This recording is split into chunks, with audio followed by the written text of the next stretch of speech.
¿Qué hay de salvaje en nosotros?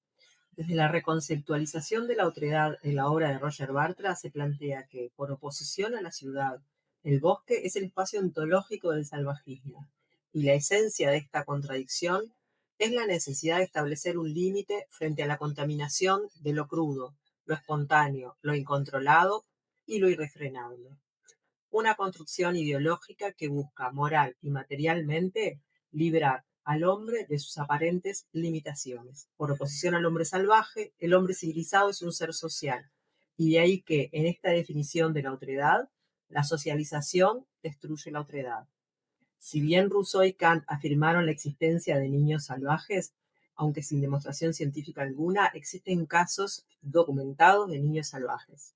Online describió en 1758 a los hombres ferales o salvajes, basándose en 9 niños abandonados, amamantados por animales que sobrevivieron en la selva.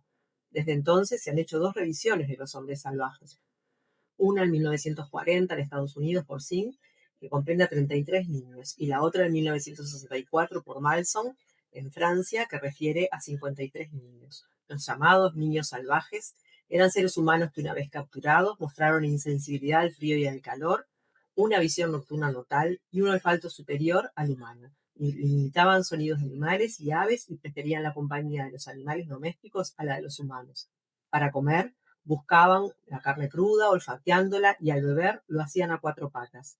Dormían desde el anochecer al amanecer, excavando cuevas para ello, mostrándose sexualmente indiferentes. ¿Cómo explicar la forma de ver y nombrar a estos seres desde la sociedad humana con la que se encuentran? Una mirada humana que está posicionada en el humano diferente y separado de los otros animales, viéndolos como extraños y amenazantes, denominándolos bestias, salvajes, porque los define su forma como humanos, pero se acercan más en su comportamiento a los otros animales, y porque carecen de la palabra como lenguaje de comunicación, y en muchos de estos casos nunca lo adquieren luego de alejarlos de su hábitat de crianza o introducirlos al entorno humano. Por supuesto, no se trata de una realidad, como si estos niños hubiesen devenido realmente animales. Tampoco se trata de una semejanza, como si hubiesen imitado a animales que los habrían realmente criado. Tampoco se trata de una metáfora simbólica, como si estos niños abandonados o perdidos solo hubiesen devenido en un análogo animal. Scherer invoca una zona objetiva de indeterminación o de incertidumbre, algo común o indiscernible, un entorno que hace que resulte imposible decir por dónde pasa la frontera entre lo animal y lo humano, como si independientemente de la evolución que empuja al niño hacia el adulto, hubiese en el niño espacio para otros devenires, otras posibilidades contemporáneas que no son regresiones, sino involuciones creadoras. Una inhumanidad vivida inmediatamente en el cuerpo como tal, una realidad del devenir animal sin que uno devenga el animal en realidad. Se trata de hacer cuerpo con el animal, un cuerpo sin órganos definido por zonas de intensidad o de entorno al decir de Deleuze.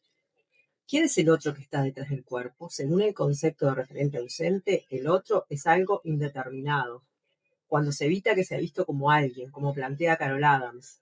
Para actuar desde otro lugar, se hace necesario analizar el entrecruzamiento del colonialismo, el antropocentrismo, el racismo, entre otras concepciones en las que prevalecen algunos humanos. Solo así es posible dar lugar a otros pensamientos y prácticas.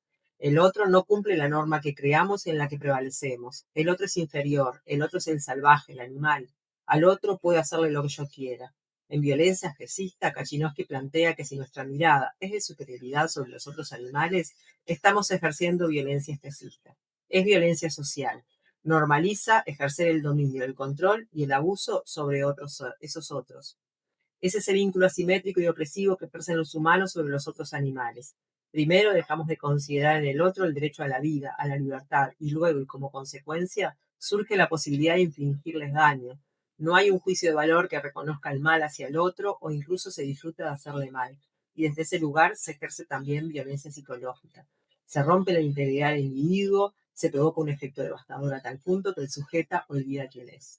Queremos rescatar a estos niños, devolverlos a la civilización. ¿Salvarlos de qué? Lograr que se transformen en qué. ¿Quiénes eran? ¿Quiénes son? ¿Qué hay de ellos en cada uno de nosotros? ¿Qué animal somos? Salvarlos de su propia animalidad, evitar que sean monstruosos. Los vemos fieros y peligrosos. Nos rechazan y los rechazamos, pero a la vez nos intrigan y nos fascinan. Queremos que vuelvan a ser más como nosotros y perdemos de vista quiénes eran en su vida antes de reencontrarlos. ¿Y quiénes son?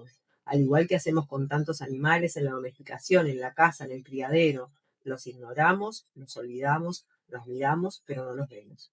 Voltaire decía, si encontráramos una abeja perdida, deberíamos concluir que esta abeja está en estado de pura naturaleza y que aquellas que trabajan en sociedad en la colmena habrían degenerado. En El regreso de las abejas perdidas, los niños salvajes, Ana García Alonso plantea, si intentáramos realizar una historia natural de los niños salvajes, tendríamos que comenzar remontándonos a los dioses clásicos. Zeus alimentado por la cabra maltea, por ejemplo, o algunos héroes culturales que comienzan las dinastías, como Rómulo y Remo. Tanto la expresión latina niño salvaje como la inglesa derivan de dos palabras latinas, silva bosque y ferus fiero, aunque los casos más antiguos registrados hablan simplemente de monstruo. Etimológicamente podemos decir que monstruo significa aquel que revela, aquel que advierte, el que nos muestra. Desde esa perspectiva, el monstruo se muestra y nos muestra un supuesto estado de desorden. El monstruo se encuentra emparentado con la bestia y escapa a sus normas. Encarna el espíritu de la creación y el traspaso de cualquier límite concebible. Habita en los confines del mundo conocido y se mueve sigilosamente y con actitud amenazadora por esta indefinida frontera que se dibuja ante nuestra vida cotidiana. ¿Y qué nos hace humanos? Portar la categoría humano no es algo que se constituye necesariamente desde una evidencia biológica de especie, como tampoco pertenecer fenotípicamente o genotípicamente es garantía de ser reconocido identitariamente como humano, ya que está validado por lo ideológico y lo político.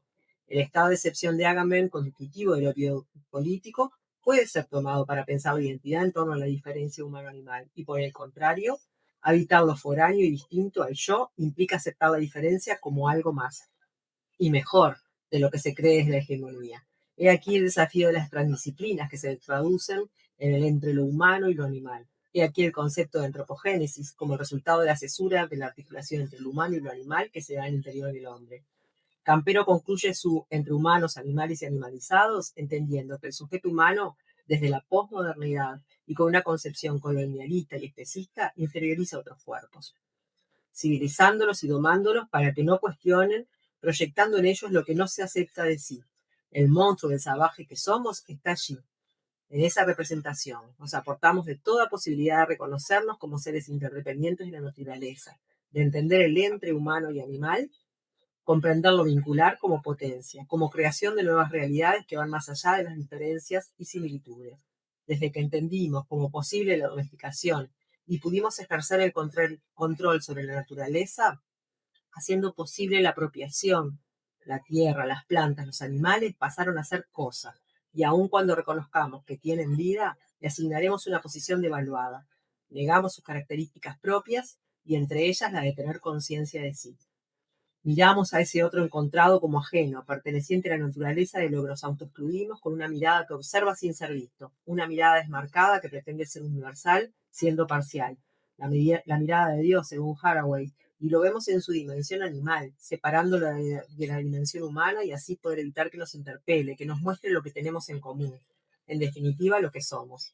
Vernos siendo un no animal nos permite clasificarnos en otra especie, pero de todos modos estamos frente al dilema ético que plantea Derrida en la cuestión del humano-animal. Si ese otro también es sujeto, ¿cómo mirarlo? ¿Cómo entender lo que le hacemos? ¿Cómo justificarlo? Porque si el animal deja de ser objeto de mirada para volverse sujeto de mirada, dejamos de estar ante una cosa. Estamos frente a un sujeto y, por tanto, debemos reconocer al menos su sintiencia, su capacidad de experimentar estados placenteros como la alegría o aversivos como el dolor o el miedo. Y como ya habíamos mencionado en el concepto de referente ausente, observar al otro es diferente de mirar. El interés está en el otro. ¿Qué tiene para decir el otro? Porque sabemos que sienten, pero ¿qué sienten? No. Como señala Nietzsche, en el sacrificio las víctimas piensan de manera diferente a los espectadores, pero a ellas nunca se les ha concedido la palabra, por lo que se hace necesario escuchar, entender o al menos captar lo viviente de ese otro, el salvaje, el animal.